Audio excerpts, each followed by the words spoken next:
Welcome all my dear students to the new session of chemistry. So in the previous session we discussed about the ideal gas. Ideal gas किसे बोलते हैं? The gas which follows PV is equal to nRT, means the gas which follows the ideal gas equation at all temperature and pressure, उसे हम ideal gas बोलते हैं. और real gas किसे बोला था हमने? The gas which do not follow PV is equal to NRT.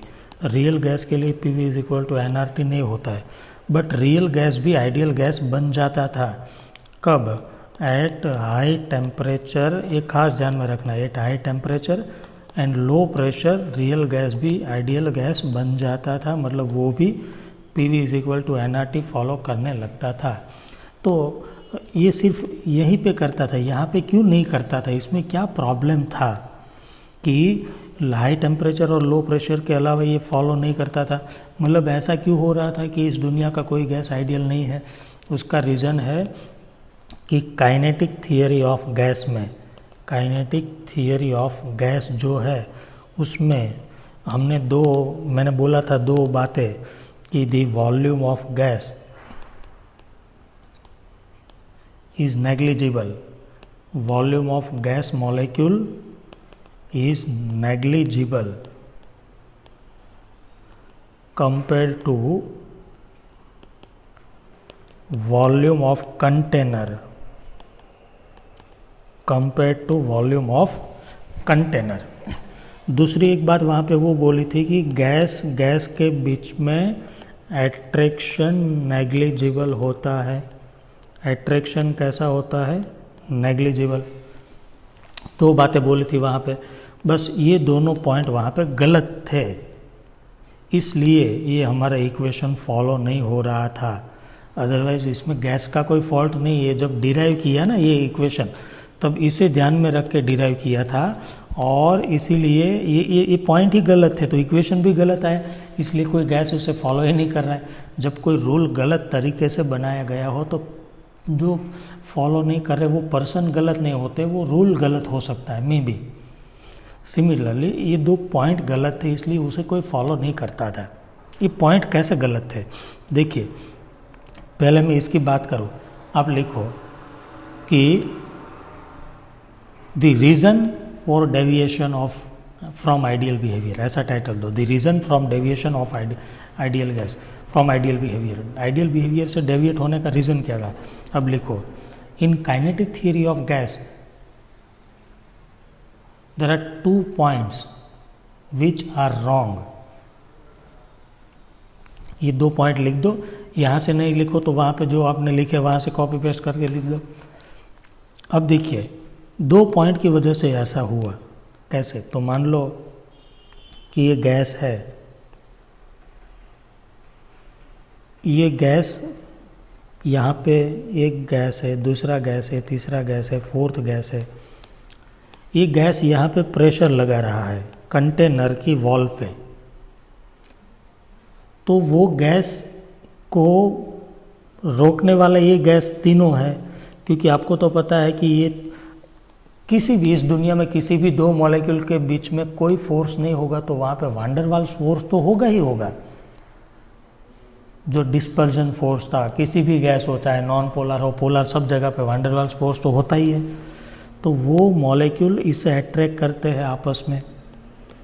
आपको पता है ना, कोई भी बॉन्ड नहीं हो वहाँ पे वान डेर वाल्स बॉन्ड तो होता ही. तो ये गैस उसे यहाँ पे प्रेशर लगाना चाहता था. मान लो ये गैस के मॉलिक्यूल को यहाँ पे, ये रेड मॉलिक्यूल को यहाँ पे 3 atm प्रेशर लगाना था, बट ये तीनों ने उसे अपनी ओर खींचा. तो क्या वो 3 atm प्रेशर लगा पाएगा? नहीं. कितना लगा पाएगा? कम. मान लो 1 atm, मतलब जितना प्रेशर लगाना था उससे कम लगा. वो लोग ने तो, साइंटिस्ट लोग जब ये डिराइव करते थे तब उसने तो वो सोच लिया था कि गैस को अट्रैक्ट करता ही नहीं है. मतलब ये तीनों जो है वो ये फर्स्ट वाले को अट्रैक्ट करते ही नहीं. मतलब उसे 3 atm प्रेशर लगाना होता तो वो 3 atm लगा के ही रहेगा. अब समझ लो मेरे कहने का मतलब, इसे यहाँ पे 3 atm प्रेशर अप्लाई करना था, तो ये तीनों उसे नहीं रोक सकते, क्योंकि थियरी में ये बोला है कि गैस को अट्रैक्ट नहीं करता है. बट ऐसा नहीं है, गैस गैस को अट्रैक्ट करता है, इसलिए वो 3 atm प्रेशर नहीं लगा पाएगा, 1 लगा पाएगा। और हम PV is equal to nRT में तो डायरेक्ट 3 लिख देते हैं, मतलब जितना हम PV is equal to nRT में 1 लिख देते हैं, तो उसे 3 प्रेशर लगाना था, बट वो लगा कितना पाया, 1। मतलब जितना लगाना था उससे प्रेशर कैसा मिला, कम प्रेशर मिला, जितना होना चाहिए उससे कम मिला, तो हम उसे बढ़ा देते हैं। PV is equal to nRT में जो प्रेशर है ना, ये उसमें थोड़ा ऐड कर देते हैं, AN²/V। इतना प्रेशर हम इसमें ऐड कर देते हैं ताकि हमें जितना प्रेशर मिलना था उससे तो कम मिला था ना, तो इसलिए हमने इसमें एक प्रेशर इंक्रीज कर दिया, AN²/V² into V is equal to nRT। ये जो PV is equal to nRT था उसमें इतना प्रेशर प्लस क्यों किया, इतना पोर्शन प्लस क्यों किया, क्योंकि हमें इतना कम प्रेशर मिल रहा था, ज़्यादा मिलना चाहिए, तो हमने थोड़ा ज़्यादा कर दिया। जितना कम मिल, साइंटिस्ट लोग ने कैलकुलेशन करके ये ज़्यादा किया है। दूसरा आया वॉल्यूम में प्रॉब्लम। ये गैस है, ये कंटेनर का वॉल्यूम मान लो 2 लीटर है, ये कंटेनर का वॉल्यूम 2 लीटर है, तो हम गैस का वॉल्यूम भी क्या बोल देते हैं, 2 लीटर, बट वो गलत है। क्योंकि क्या आपको लगता है कि ये मॉलिक्यूल को घूमने के लिए अंदर 2 लीटर जगह अवेलेबल है, स्पेस, ये मॉलिक्यूल को मूव करने के लिए 2 लीटर अवेलेबल है? नहीं, क्योंकि ये स्पेस तो ये सब ने ऑक्यूपाई कर ली है, ऑक्यूपाई कर लिए। बट ये साइंटिस्ट लोग क्या सोचते थे पता है, ये गलत सोचते थे कि गैस के मॉलिक्यूल का वॉल्यूम नेग्लिजिबल होता है। मतलब ये लोग तो ये सोचते थे कि ये छोटे छोटे मॉलिक्यूल वॉल्यूम ऑक्यूपाई करते ही नहीं है, इसलिए इसे मूव करने के लिए पूरा कंटेनर अवेलेबल है। इसलिए हम PV is equal to nRT में क्या लिख देते थे, वॉल्यूम 2 लीटर लिख देते थे। कितना लिख देते थे, 2 लीटर। बट क्या इसके लिए 2 लीटर जगह खाली है? नहीं, कम है, कम, क्योंकि ये तो ऑक्यूपाई हो चुकी है, तो ये 2 लीटर में मूव नहीं कर पाएगा, उसके लिए 1.7 लीटर ही जगह है। मतलब वॉल्यूम हमने ज़्यादा लिख दिया था गलती से, हम उसे कम कर देते हैं। कितना, तो V माइनस NB, देखो वॉल्यूम में से थोड़ा निकाल दिया, PV is equal to nRT। तो क्या हमारा PV is equal to nRT क्या हो गया पता है, PV is equal to nRT क्या हो गया, P plus AN²/V² into V minus NB is equal to nRT। ये हो गया। क्यों हुआ वो सब भी आपको समझ में आ गया होगा। मैंने प्रेशर में थोड़ा पोर्शन इतना ऐड क्यों किया, क्योंकि प्रेशर मुझे जितना मिलना चाहिए था उससे कम मिल रहा था, ये मैंने थोड़ा बढ़ा दिया। कम क्यों मिल रहा था, तो पीछे वाले उसे खींच लेते थे, इसलिए मैंने यहाँ पे प्लस कर दिया ये वाला।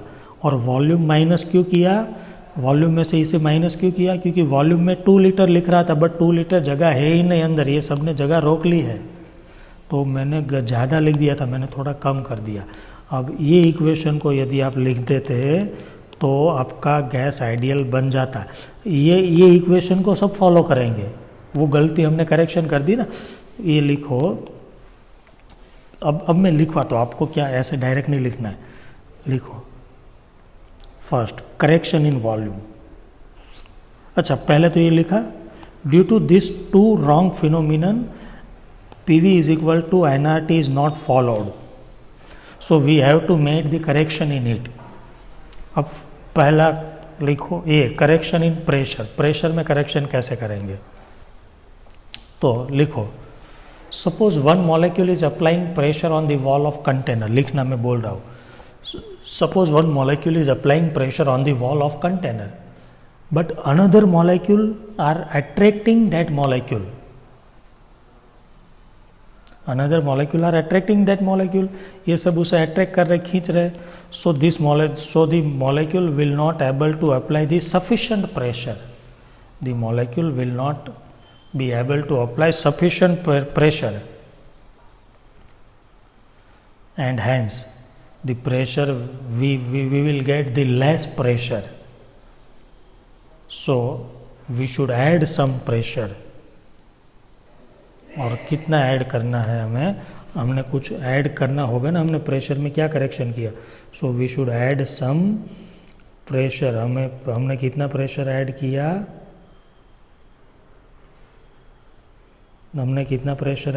तो an² अपन v² जितना, मतलब आइडियल प्रेशर कितना होना चाहिए। रियल में हमें जो मिला था वो तो कम मिला था, उसमें हमने थोड़ा an² अपन v² जितना ऐड कर दिया खास। ये करेक्शन प्रेशर का किया। नाउ दूसरा करेक्शन इन वॉल्यूम लिखो, as all the gas molecule occupies the volume in container, the gas molecule occupy the volume in container, any single molecule cannot move in wall container because some volume is occupied. So the gas molecule has less volume available to move. उसके पास volume कम है, 2 litre पूरा नहीं, उसके पास कम है। So we have to make the correction in volume term. Volume कितना होगा आइडियली, हम लिखते थे 2 लीटर रियल में, बट उसमें से थोड़ा कम कर दिया, ये वॉल्यूम में करेक्शन किया। क्लियर। ये करेक्शन नंबर 1 था हमारा प्रेशर का, ये करेक्शन नंबर 2 था वॉल्यूम का। सो लिखो, from both correction PV is equal to nRT can be written as P plus an² upon v² into V minus nB is equal to nRT. This equation is called ideal gas, van der Waals equation। ये van der Waals नाम के scientist ने derive किया था, इसे हम बोलते हैं van der Waals equation। Here E and B ही नया है ना हमारे पास, V तो वॉल्यूम है, and B number of mole है। Here A and A is constant related to, लिखो, A is constant which depends upon intermolecular attraction force। A is constant which depends upon intermolecular attraction force। ये intermolecular attraction force पे depend करता है। And B is constant which depends upon volume of single molecule। B depends upon volume of single molecule। Clear. तो ये हमारा van der Waals equation हो गया। It is very very important.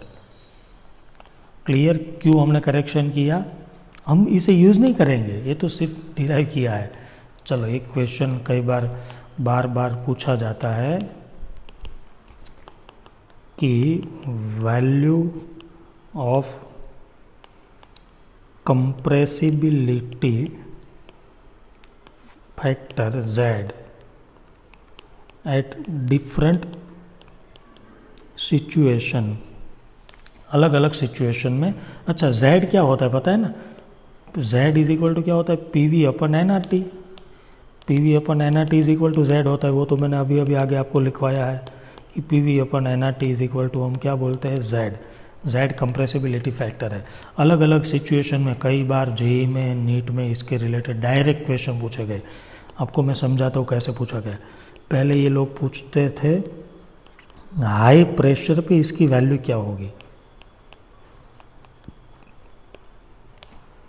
अच्छा, जब प्रेशर हाई होगा तब Z कितना होगा, as we know P plus an² upon v² into V minus nB is equal to nRT है। ये इक्वेशन है। सपोज गैस के मोल 1 है मान लो, तो P plus A upon v² V minus B is equal to RT। N को हमने 1 ले लिए सब जगह पे। अब देखिए, प्रेशर हाई है, as pressure is high, situation में दिया है ना कि प्रेशर हाई है। अब प्रेशर हाई है तो हम क्या करेंगे, ये प्रेशर इतना हाई होगा कि इसे हम नेगलेक्ट कर दें। ये प्रेशर हाई है, हाई, तो इसे हम क्या कर सकते हैं, नेगलेक्ट। तो एट प्रेशर इज हाई हमारा P is very very less than, P is very very greater than, P is greater than A by v² होगा, तो इसे आप नेगलेक्ट कर दो। इसे so it can be neglected with compare to pressure, इसे आपने नेग्लेक्ट कर दिया, प्रेशर की कंपेयर में लिखना पूरा। सो क्या हो गया, P into V minus B is equal to R T. तो इसे मल्टीप्लाई कर दो तो P V minus P B is equal to R T लिखा। On dividing both side by R T, दोनों साइड आर टी से divide करो, P V upon R T, P B upon R T is equal to R T upon R T. अब R T upon R T तो 1 होगा, P V upon R T Z होता है, लिखो as P V upon R T is equal to Z. देखो P V upon R T is equal to Z, Z minus P B upon R T. So P B upon R T, sorry Z is equal to क्या हो गया, Z is equal to 1 plus P B upon R T हो गया। तो आपको board में या JEE में या नीट में पूछा जाए हाई टेम्परेचर पे जेड का फॉर्मूला क्या होता है, तो ये होता है। डेरिवेशन कोई नहीं पूछेगा, बट ये डायरेक्ट खास याद रखना। दूसरा लो प्रेशर पे क्या होगा, ये हाई प्रेशर पे डिराइव किया ना, लो प्रेशर पे क्या होगा, तो फिर से P plus A by V square, मूल तो 1 है, V minus B is equal to R T होता है। At low pressure, pressure low होता है तो वॉल्यूम हाई होता है, क्योंकि P is inversely proportional to V ना, बॉयल लो। अच्छा वॉल्यूम हाई होगा ये तो B बहुत कम होगा वॉल्यूम की कंपेयर में, हैंस वॉल्यूम की कंपेयर में B कम हो जाएगा, and hence B can be neglected. हम किसे नेग्लेक्ट कर सकते B को, therefore P A by V square into V is equal to R T. V को अंदर मल्टीप्लाई कर दो, P V plus A V by V square is equal to R T, V square V cancel, P V plus A by V is equal to R T. On dividing both side by R T, P V upon R T is equal to a plus A by V R T is equal to R T upon R T. R T upon R T 1 हो गया, P V upon R T Z होता है, Z plus A by V R T is equal to 1। तो Z is equal to क्या हो गया, 1 minus a by V R T. ये Z कहाँ पे हुआ, लो प्रेशर पे, लो प्रेशर पे ये कितना होगा, 1। आया समझ में। और थर्ड ऐसा पूछ लिया जाए कि at high temperature and low pressure, high temperature and low pressure पे P plus a n square upon V square, V minus n b is, ये एन आर टी, ये क्या बन जाएगा पता है, P V is equal to n R T बन जाएगा, क्योंकि at low pressure and high temperature पे तो गैस कैसा बन जाता है, आइडियल, मतलब इसे फॉलो करने लगता है, ये इक्वेशन गलत प्रूव हो जाएगा। लो टेम्परेचर और हाई टेम्परेचर पे तो गैस आइडियल बन जाता है। तो ऐसे भी कई बार ये लोग पूछ लेते हैं कि high temperature and low pressure पे van der Waals equation can be reduce to, ये होगा या तो ये होगा या तो ये होगा, तो ऑब्वियसली ये होगा। Clear, because all gas becomes ideal. तो ये सेशन भी आपके लिए बहुत ही इंपॉर्टेंट था। ज़्यादातर टेक्स्ट बुक में आपको इसके बारे में कम दिया होगा, फिर भी आपको लिखना है, लर्न करना है। नेक्स्ट सेशन में हम नए टॉपिक के साथ मिलेंगे। Till then good bye.